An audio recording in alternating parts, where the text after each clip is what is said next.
भर क्लासेसमध्ये शिकवणी सुरू असताना 10वी मधील विद्यार्थ्याने जुन्या भांडणाच्या वादातून महिला शिक्षिकेसमोरच एका 10वीच्या विद्यार्थ्याचा शिकवणी सुरू असतानाच चाकूने गळ्यावर आणि पोटावर वार करत खून केला। सदरची घटना सोमवारी दिनांक 15 डिसेंबर रोजी सकाळी 8:30 वाजण्याच्या सुमारास पुणे जिल्ह्यातील खेड तालुक्यात राजगुरुनगर शहरात घडली आहे। या घटनेने शहरात चांगलीच खळबळ उडाली आहे। या खून प्रकरणी 16 वर्षीय अल्पवयीन मुलाला खेड पोलिसांनी ताब्यात घेतलं आहे। पुष्कर दिलीप शिंगाडे वयवर्ष 16 या विद्यार्थ्याचा या घटनेत दुर्दैवी अंत झाला आहे।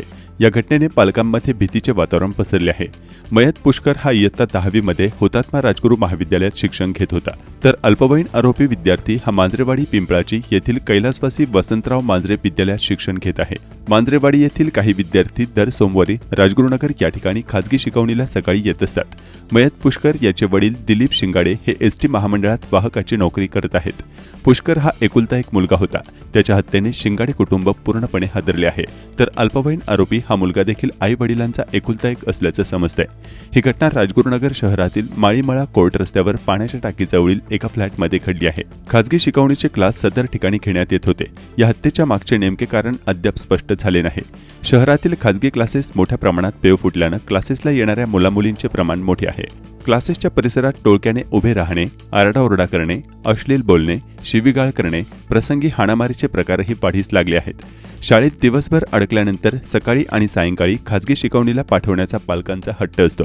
शाळेत होणाऱ्या तक्रारी क्लासमध्ये पुन्हा होतात। यामुळे अनेकदा सकाळी आणि दुपारच्या सत्रातील शाळा सुटल्यानंतर हमखास भागाभागातील विद्यार्थी एकत्र येऊन भांडणे, वादावादी अशा घटना राजगुरुनगर शहरात घडत असतात।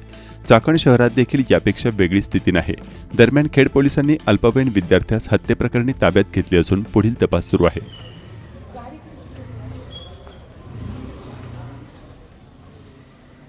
मुलं होती 4-5।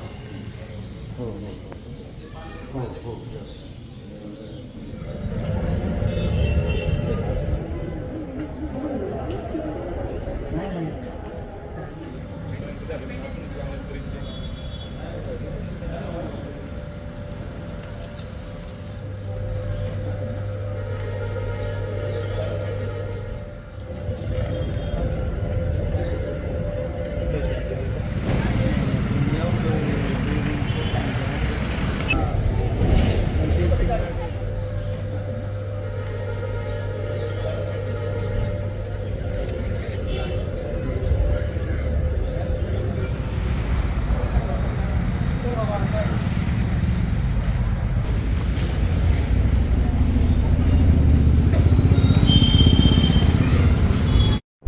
नमस्कार, आपण पाहत आहात पुणे लाईव्ह न्यूज।